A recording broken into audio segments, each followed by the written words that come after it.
A Genial Quest divulgou a primeira pesquisa sobre a avaliação do novo mandato de Lula. Alguns destaques desse levantamento também no nosso site. Por exemplo, 40% dos entrevistados avaliam o governo como positivo, um mês e meio de governo, né? Hoje é dia 15 de fevereiro. Para 24%, o governo é regular e 20% acham que esta largada é negativa. 16% não sabem ou não quiseram responder. A Quest fez a seguinte pergunta aos entrevistados: Lula está certo ao tentar forçar a queda da taxa de juros? E 76% disseram que sim. 16% disseram que não. 8% não sabem ou não responderam. A Quest também perguntou se o ex-presidente Bolsonaro teve alguma influência lá nos atos criminosos do dia 8 de janeiro. Vocês viram agora há pouquinho que a gente mostrou aqui, né?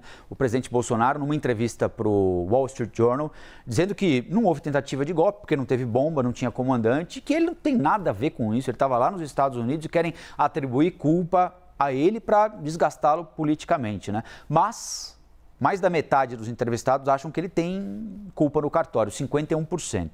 38% disseram que não, 10% não sabem ou não quiseram responder. Essa pesquisa ouviu 2.016 pessoas entre 10 e 13 de fevereiro. A margem de erro é de 2 pontos percentuais. O nível de confiança é de 95%. O Uribe está por aí? Posso falar com o Uribe rapidinho a respeito desse apoio maciço que a Quest identificou sobre taxa de juros, Uribe? É claro que qualquer avaliação sobre um governo com 1 mês e 15 dias é difícil de ser levada adiante, embora tenha acontecido um episódio muito importante que foi o dia 8 de janeiro, que acabou tomando conta do noticiário e da atenção de boa parte da gestão pública ao longo deste mês e meio. Mas esse apoio maciço aos juros é uma questão interessante, né, Uribe? Porque esse discurso de bater em banco, de dizer que só o banco lucra, que você sofre porque o lucro do banco é enorme e é o banco que não quer deixar que o juro baixe e que o juro está alto porque o rentista quer que fique assim, etc. e tal. A despeito da realidade ou não desse discurso, da conexão ou não dele com a realidade, ele cola, né, Uribe? Cola, tem eco nas pessoas que sofrem com a economia sem funcionar, especialmente as mais pobres, classe média, e isso bate aí em Brasília, né, Uribe? Sim, uma frase que ficou imortalizada por um assessor de Bill Clinton: é a economia estúpido, é justamente aquilo que interfere diretamente no voto do brasileiro. Tem um livro muito interessante que chama A Mão e a Luva, que ele trata um pouco o que influencia o brasileiro para votar em um candidato à presidência. E ele faz uma série histórica desde a redemocratização.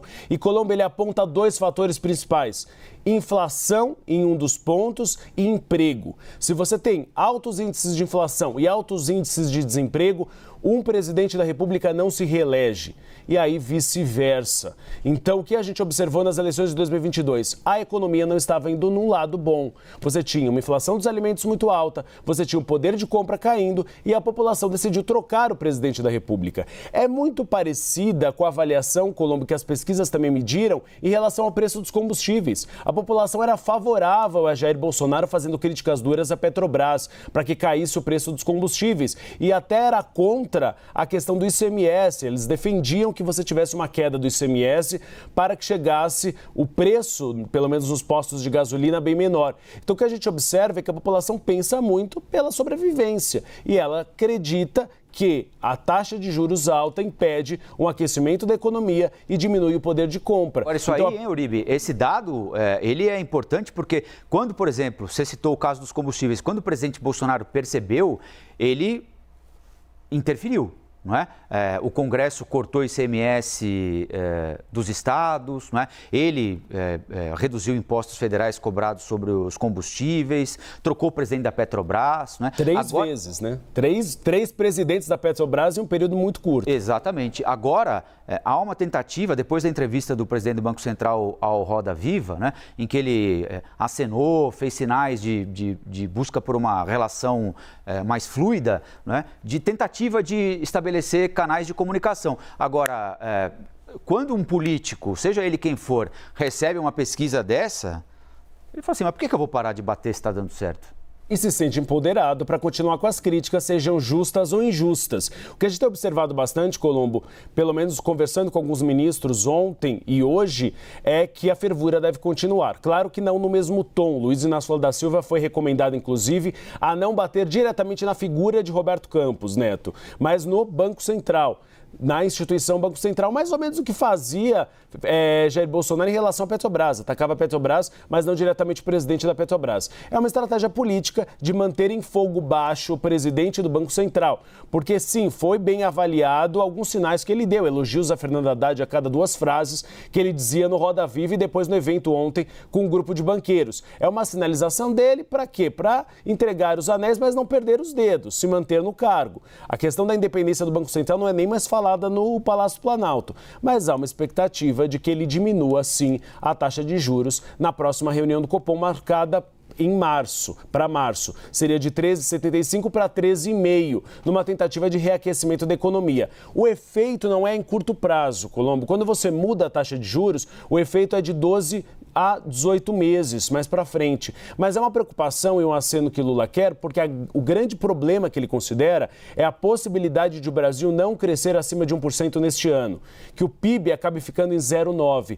Por isso que ele acha que estas sinalizações, esses ataques muito mais políticos do que com sentido econômico, podem fazer com que seja uma boa sinalização para a atividade econômica se esquentar e que tenha um crescimento econômico. Sempre, Colombo, numa base de comparação com Jair Bolsonaro. O início da gestão petista foi isso, transformar Jair Bolsonaro numa espécie de bode expiatório, e a gente reconhece, foi uma gestão com muitos erros, inclusive na área econômica. Mas aí há um certo exagero, porque se nada der certo, você tem alguém para culpar.